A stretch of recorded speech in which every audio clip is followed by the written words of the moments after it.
Yeah, so I think we've been lucky to have PepsiCo as a portfolio. I think we were the first, probably one of the first brands in the country to potentially jump onto TikTok as a bandwagon. See, you also have to understand. I completely agree with Ushma. It's an entertainment-led platform targeted at the super young generation in the tier two, tier three cities. Not to say that they don't have a substantial base in the bigger metros, but there's a certain kind of segment that you speak to.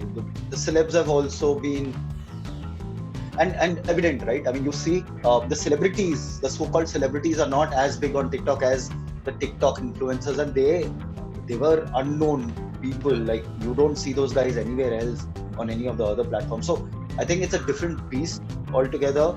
Uh, we were lucky to have assets and brands that could play out really well on TikTok. So whether it's the kind of songs that Pepsi had created, or even on Lay's when we dabbled with it, we had an entertainment-led asset in an anthem that we had created for the brand. So you need to have the right asset. You need to be sure about that's the audience that you want to gun for, and you need to figure out an innovative way to entertain them.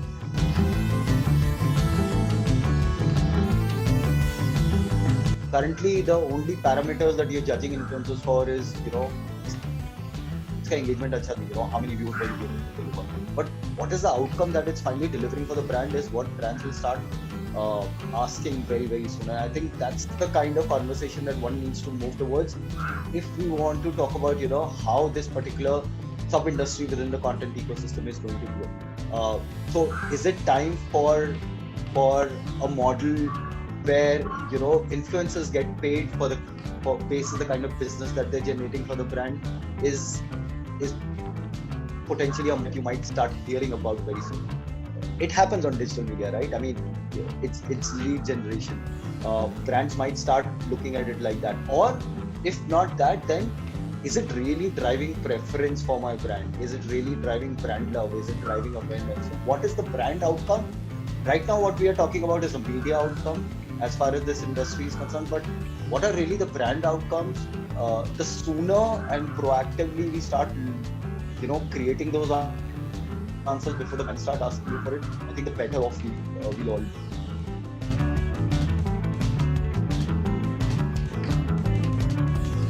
Like I said, like Ushma is also mentioning, I think it depends on your objective.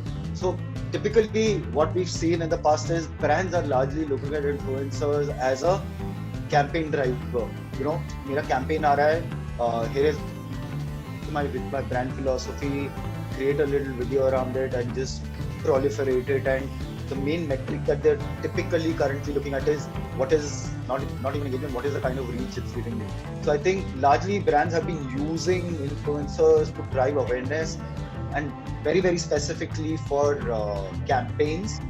I think, but there are another bunch of brands who are looking at meaningful conversation. I'm sure Mansi, depending on the genres that you're talking to, Mansi would getting a lot of those brands on board who are trying to create relevance and preference for brands, because it's like she said, it's a very niche sub-genre. Parenting is a very niche genre, and there are meaningful conversations and there are serious conversations that Mansi is probably driving in the context of bringing up the child.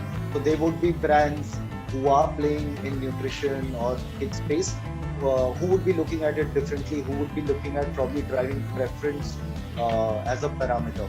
So brands look at it differently, but most of the ones that at least we've witnessed so far are looking at as campaign surround and campaign multipliers, and nothing beyond that. But that should change as brands evolve as well, and I think as they also play around with this entire ecosystem.